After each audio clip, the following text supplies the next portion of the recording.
Lance Hall here for Let's Discuss with Lance Hall. Happy to welcome Tony Franklin to the program tonight. Tony, how you doing? Fantastic, Lance. And yourself? I am doing well. It's a beautiful day here in northern Vermont, and we're having fun. And where are you at? I'm in Southern California, so we're at opposite corners here. Yeah. And is it hot out there?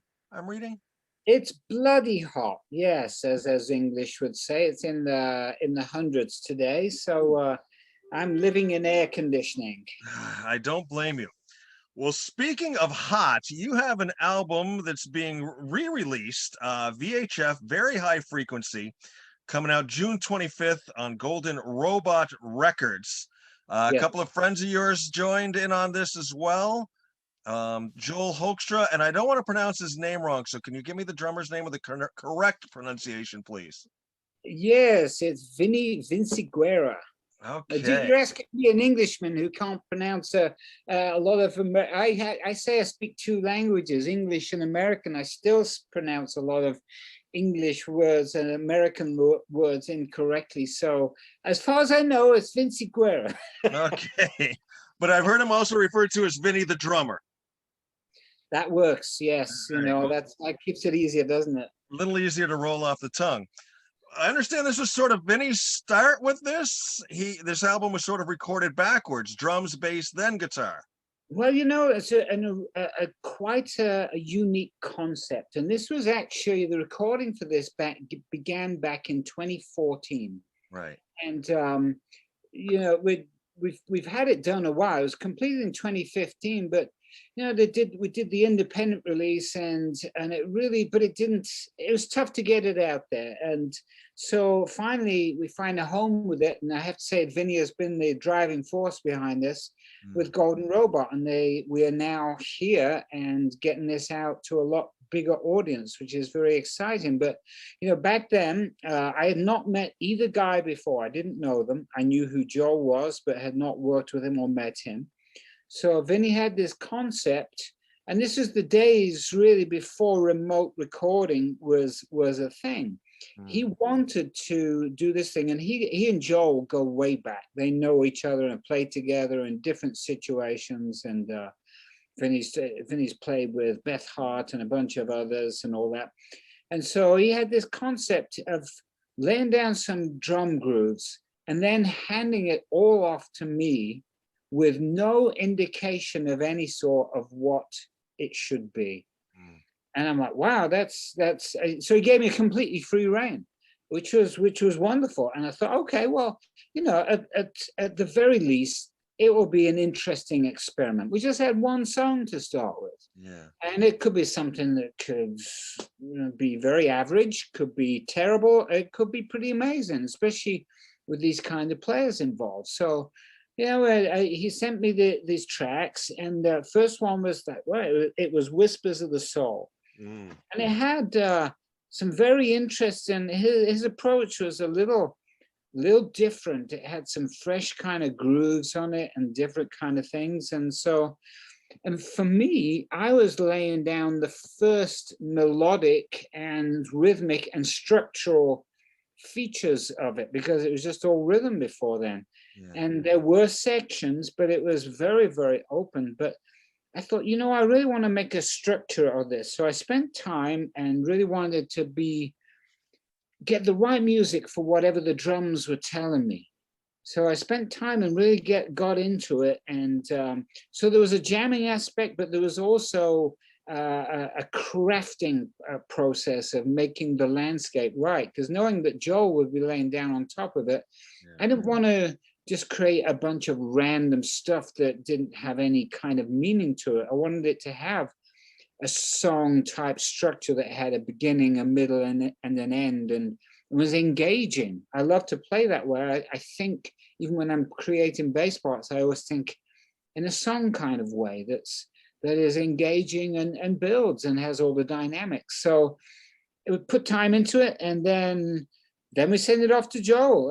Actually, Vinny, at that point, he laid down scratch drums and then went back and played to my bass parts. And then we sent it off to Joel, and Joel went to town on it. I mean, he really, the wonderful thing about Whispers of the Soul is you hear the lines that Joel came up with. There's guitar, there's kind of Eastern Egyptian kind of sci-fi Western kind of stuff on it, but you hear what he did melodically, and it almost sounds like he came up with the parts first, and then we played to it.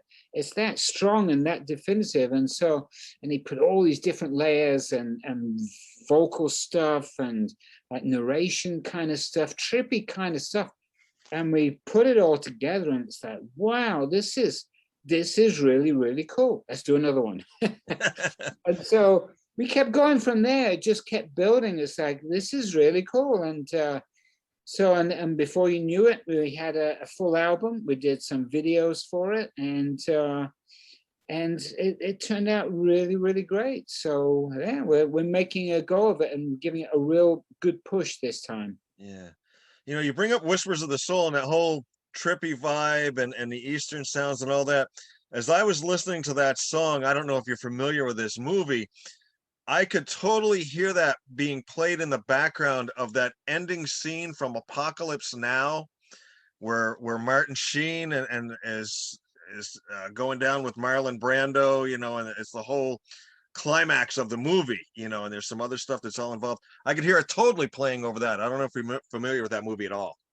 Yeah, absolutely. And to me, the material is very visual. It's very storytelling. I mean, it's all mostly instrumental, other than a few narration parts and all that. And so, but it's very visual and takes you on a journey. Yeah, absolutely. I could see it in that movie, and I see it, and hopefully we'll get the chance to even place it in some soundtrack stuff, because even though it is instrumental, it's not. I don't think it's self-indulgent. It's very interesting and creative, but we're creating soundscapes and more kind of song-oriented things where we're really listening to each other and playing off each other. Absolutely. And so, yeah, it's interesting that you pick up on that, because I totally see it being in movies and soundtracks. Absolutely. And it's my understanding at no time during the process were you three ever in a room together. This was all done sort of separately, but together, I guess would be the way to describe it. Absolutely. That's totally right. We barely spoke, actually. I mean, we did, of course, when, but at the same time, it was left very, very open.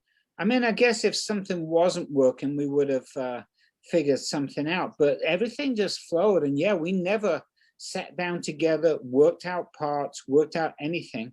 We just kept it completely blind, but at the same time very open to wherever it wanted to go. And it was a great testament to how in tune we were with each other, because we really played, I think we played off each other well. It does sound like we worked things out, like we created something very deliberate and meaningful and interacting. But yeah, we didn't sit down and play together once.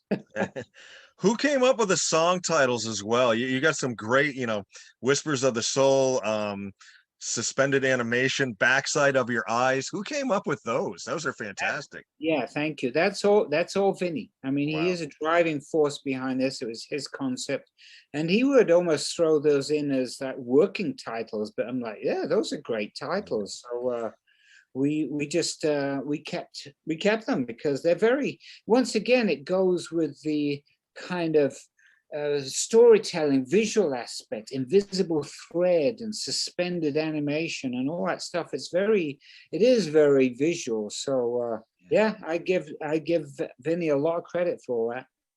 Absolutely. Invisible Thread was probably, it was tough to pick a favorite track, but that was my favorite track. I loved your bass playing on it. The comment I hear, super chunky when it came to your bass playing. And I thought Joel's guitar work was amazing on that track as well.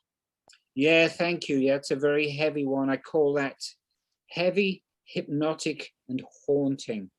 It's got all those aspects to it. But yeah, it's pretty deep and heavy, and you know, it allowed us to get into realms creatively that I'd never gone before, and I truly believe that the Joel has never pulled out this kind of stuff. I mean, he is so creative. The stuff Yeah. that he pulled out for this album is phenomenal. But it really gave a great vehicle for that. So yeah, my favorites I would have to say are, and it's tough to pick, but I love Whispers of the Soul, Yeah. because that one has a lot of different elements. Say, like has a sci-fi, Western, Zen, Egyptian soundtrack kind of thing. And plus, there is emotionally, that was the starting point. That was the Sure. point where we all came together, and then realized we had something unique and special that worked. And so if that hadn't gone well, then we probably wouldn't have continued. So that one's great, and musically I love it. And then my other one is Suspended Animation. Mm.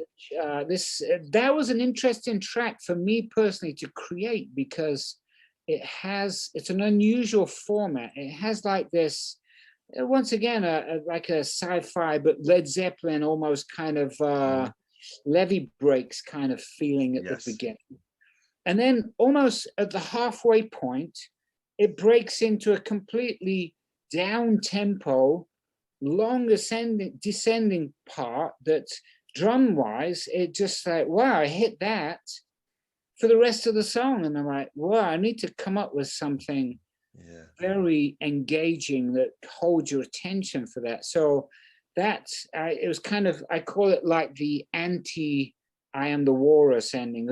I Am the Walrus keeps ascending, and this one keeps descending, and I saw it as like descending into a black hole.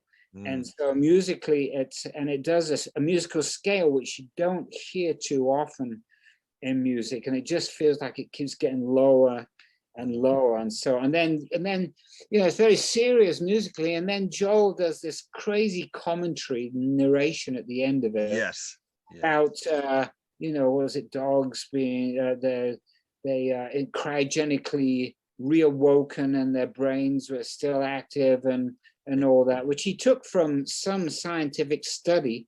And then at the end of it said, which goes to prove that or something like that. Just absolute ridiculous nonsense, which I love the sense of humor that goes along with all this serious and sometimes dark music. That's just what I was going to say. It gave a great lighter element, to the music. Absolutely. Second favorite track I had, and I almost flipped it with 1 and 2 for Invisible Thread, but I really liked Invisible Thread. But a close second was Backside of Your Eyes. I'm a huge Floyd fan, kind of Floydish. You had that pulsating bass going behind. Hypnotic was what came to mind. Yeah, absolutely. It's very hypnotic, and it's got that kind of strange effect. I can't think of the right word. It's almost like a wah, but it's like this resonant sound on the bass. And then of course Joel did all those great vocals on it. Yes. That really took it to a new place. I think Vinny had come up with the title Backside of Your Eyes, but and that's my eye in the video, by the way. Okay. Very cool. Yeah, and so he took that lyric and then it added it to the song. And it's like, wow, that really, but then it has once again like this trippy Western feel to it with the guitar. So I love that one too, and that one is a close second for me as well. Love the cover art, and especially like the logo on the VHF, kind of psychedelic, something you would see like from a Bill Graham poster, from the late 60s or so, from the Fillmore West or something, and the imagery and everything. Was that Vinny as well on that? Yeah, that was all him. I mean, it's been his baby, and Joel and I came in and added all the creative nonsense and stuff, but he really took it and ran. And how convenient that our initials do spell VHF. I mean, if it was if Joel's last name was S, then we would have been VHS. It wouldn't have kind of had the same kind of ring to it, would it? But but yeah, he's once again, Vinny has put all that together. So kudos to him. Any plans now that the world is sort of reopening slowly to bring this live anywhere? We'd love to. We always had the thought of doing that. I mean, some of the challenges with it are people's schedules. Joel Yeah, is, and you got a guitarist here plays with, how many guitarists can play with Whitesnake and Cher? yeah, Seriously. So, but he's highly in demand, and I am very, very busy. In fact, I just signed my own deal, solo band deal with Golden Robot. The nice, ink is still drying on that, so information, there'll be a press release on that soon. But nice. yeah, we would love to. We would love to tour with this, and plus, it's essentially instrumental music, so it's finding the right place, maybe a great opening slot. Yeah. For you, you never know, but we've always had that goal to do that. So now we're getting a better push behind it. I think we may have those opportunities. We're definitely open to it. Cool. I got to ask you a couple questions. I know we've only got a few minutes left, but I've got to ask you a couple questions from the past, and you can answer as quickly or as thoroughly as you'd like. Um, Sure. the second Firm album, Mean Business, All the King's Horses and Live in Peace, to me have always been one of the greatest 1-2 punches on an album ever. Just two killer tunes back to back. Do you remember anything about the process of those songs? How they came to be, any role you played in them, or anything like that? Those are my two favorite Firm tracks ever. Wow, no, great songs. Yeah, I remember very, very clearly. I mean, actually, those were both written by Paul Rogers, of course. Mm, And Live in Peace actually appeared on his Footloose, Cut Loose, not Footloose, Cut Loose really? solo album, which I believe was released in 1983. He played all the instruments, and it's similar, but different. It doesn't have the same kind of scope and vastness Yeah. that it can. We that one was played on our first tour. It was just a song that immediately fit with the Firm. It Yeah. seems like it's just tailor-made for the Firm. And if you hear his original version, it's a lot more straight ahead, doesn't have the dynamics. Still great. Mm, Elements of it are exactly the same. But when we played it, it immediately, I mean, it was like the first time we played it, it just came to life. mm, I mean, so by the time we came to record that for the second album, it was one take. We were all just so dialed into that song. We've been playing it on the road for a year, and it was just a case of capturing that, and we really did. yeah. All the King Forces was once again another great Paul Rogers track, and Mm, he's an amazing musician and writer and vocalist. Of course, I'm stating the obvious, but he brought in a demo of that song that was pretty much complete. It had all the elements, all the keyboard parts.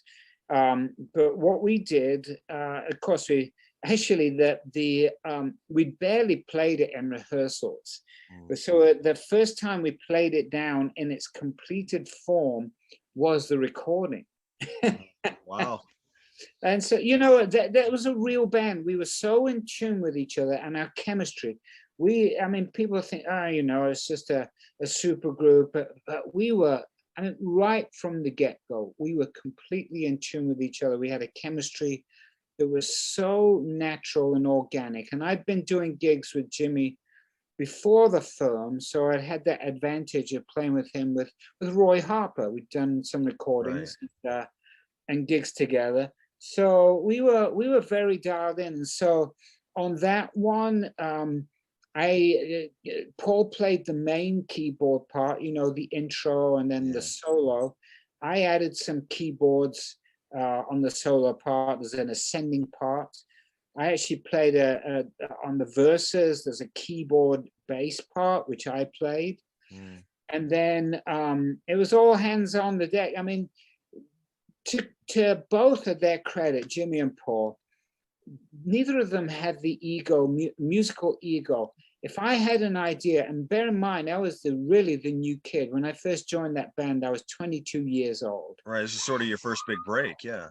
Yeah, it really was of that scale. I Yeah. mean, I've done other things, but this was definitely the biggest one. Yeah. And so they had no musical ego. If somebody had a good idea, they were all open to it. So I was hands on the mixing desk. I was full of ideas. I think they actually liked that. And so there's a few little effects on that. There's a backward part, which I love on all the King's Horses, on the solo where the guitar swells up and there's and Jimmy said, oh, I love that. Any little ear candy. We actually turned over the tape, and it was recorded all tape, and we reversed the guitar part on that. And so, amazing. Yeah, it was so refreshing. I thought that all bands would be that way, you know, that, and, you know, every band is different, but for me to go in at that point at the beginning and see it at that level and be allowed that creative freedom and input, it was amazing.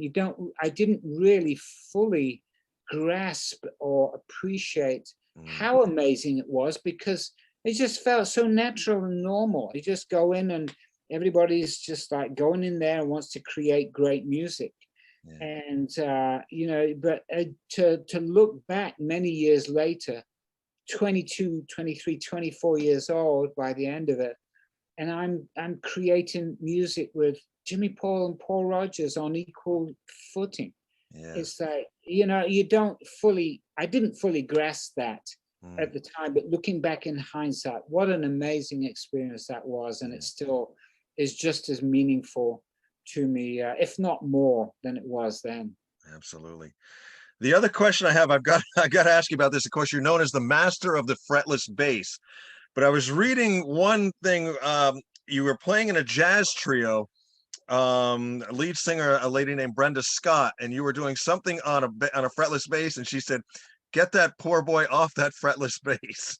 Do you remember that story at all?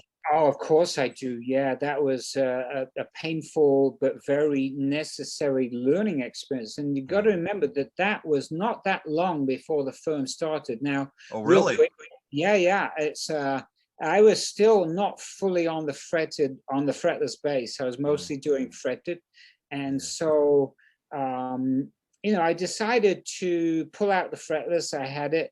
My mistake, and I have an instructional course that addresses this now, learning from my mistake, is that when I practice, I didn't practice with any kind of other instrument or tuning reference. Sure. So you practice by yourself and you think you're doing pretty good, right? And because you think there's nothing to go against. So I pulled it out on this gig, and it was like, oh God, I guess the tuning wasn't as good as I thought it was. And the actual words, and she said this on the microphone in the middle of the song, was, "Get that boy back on the fretted bass."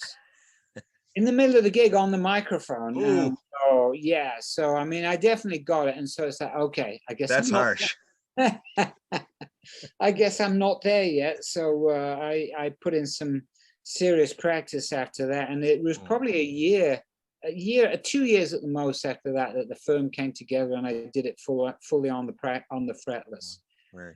So yeah, that's speaking of learning and then, you know, definitely lesson learned, and you've got this instructional thing. This will be my last question for you. You know, in the last year or so with all the COVID stuff and everything, and we've lost such so many stars, you know, Tom Petty, Glenn Fry, you know, people. There's almost sort of a generation changing hands. And with the COVID, I think we've all been so much more aware of our mortality. So we look towards the future. And with you teaching young people, is the future of bass looking pretty good? I think so. I mean, I see, and people send me all the time, YouTube videos of 10 and 11-year-olds who are playing Jaco Pastorius stuff, and I'm like, wow, that's pretty amazing. There's actually, it's alarming how many of them there are that are that good. But at the same time, what gets me excited is the fact that they're into it and obviously have put in the time. The real world, when they're no longer young and cute and novelty, is getting into the real world and applying that and dealing with the music business. Oops. So many elements. Playing great is the starting point. All the rest of it is what makes it work. So, you know, I try to mentor people on that other stuff as well, because it's not only about the playing. But yes, I see a lot of young talent out there. So I think the future is in great hands, and they are interested in great music, which is you can't convince people of that. They got to listen to what they've got to listen to. But yeah, you don't just rely on the playing. Get well versed on the business, on recording, on songwriting, on nurturing great relationships, being great to be around, all those things. So yeah, it's the future's in good hands, but the future right now means I've got to log off. All right. Take care, Tony. Thank you very much for your time. Yeah, I truly appreciate your time, Lance. Have a great evening. We'll catch up soon. Sounds good. Bye-bye. All right, my friend. Take care. Bye-bye. Bye-bye.